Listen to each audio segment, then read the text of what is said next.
Hola, mi nombre es Violeta Gauna, tengo 22 años y soy estudiante de la carrera de Abogacía en la Facultad de Ciencias Jurídicas y Sociales de la UNL. Y junto con mis compañeros de la agrupación MNR estamos llevando adelante este canal en donde distintos estudiantes analizamos casos jurisprudenciales que vamos a ir desarrollando a lo largo de nuestra carrera, con el fin de generar nuevas herramientas de estudio y así fomentar la permanencia de todos los estudiantes.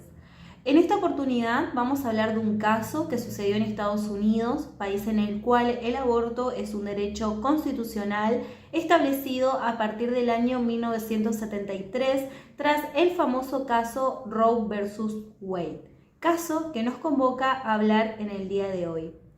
Esto seguramente es algo que escucharon mucho en estos últimos tiempos, pero ¿en qué consiste este antecedente judicial y cómo impactó en los derechos reproductivos de la mujer?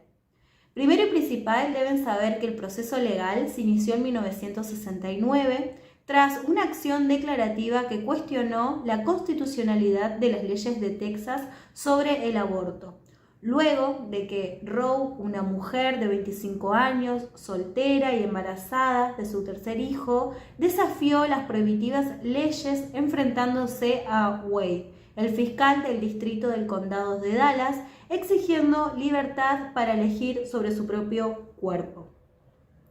Lamentablemente, el proceso judicial fue largo, por lo que Roe tiene a su hijo, pero el caso no se vuelve abstracto porque el tribunal del distrito considera aplicable la doctrina acerca de que hay casos que por su naturaleza tienden a repetirse.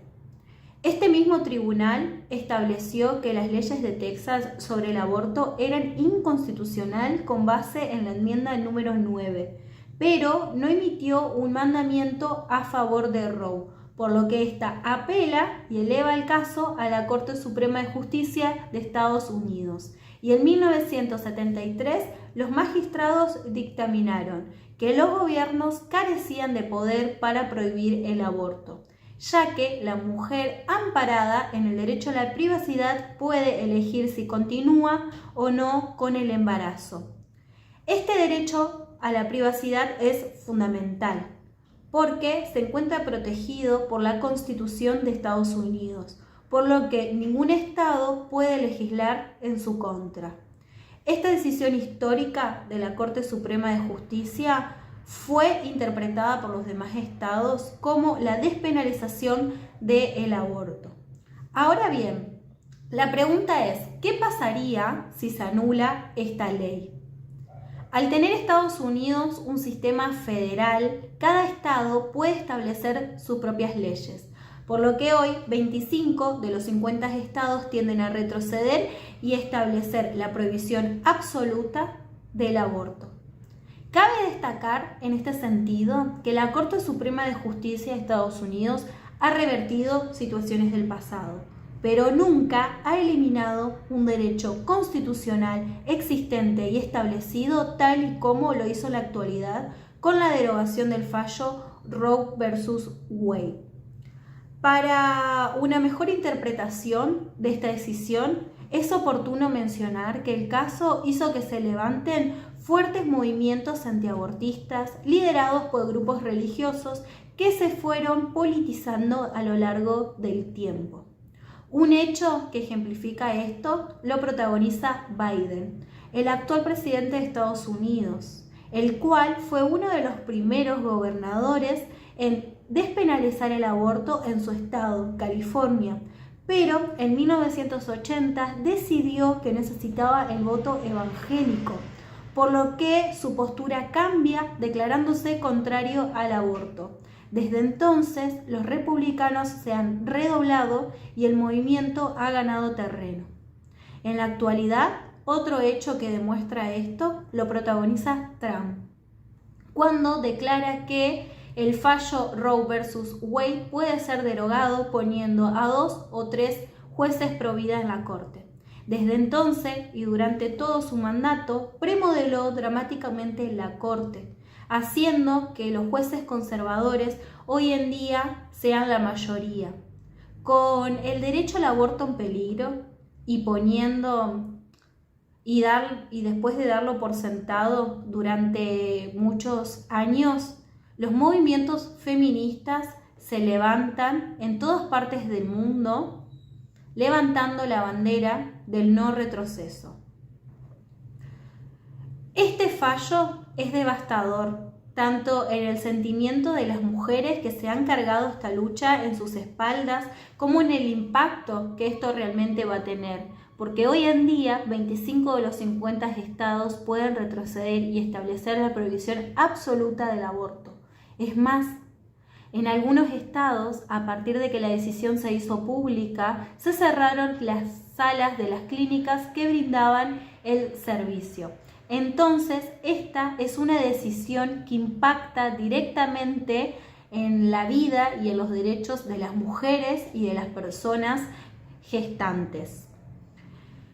Es romper con un precedente de 50 años y es algo que no sucede comúnmente por la Corte Suprema de Justicia de Estados Unidos.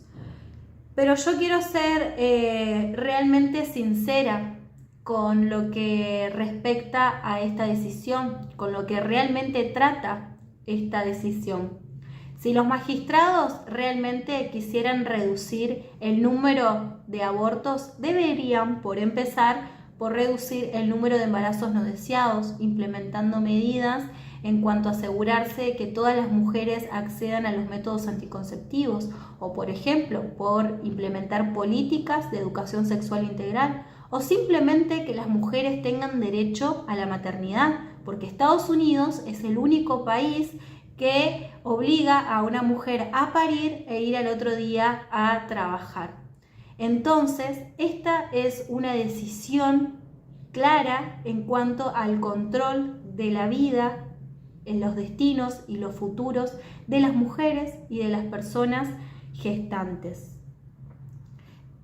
Hay que empezar por implementar otras medidas que van mucho más allá del aborto.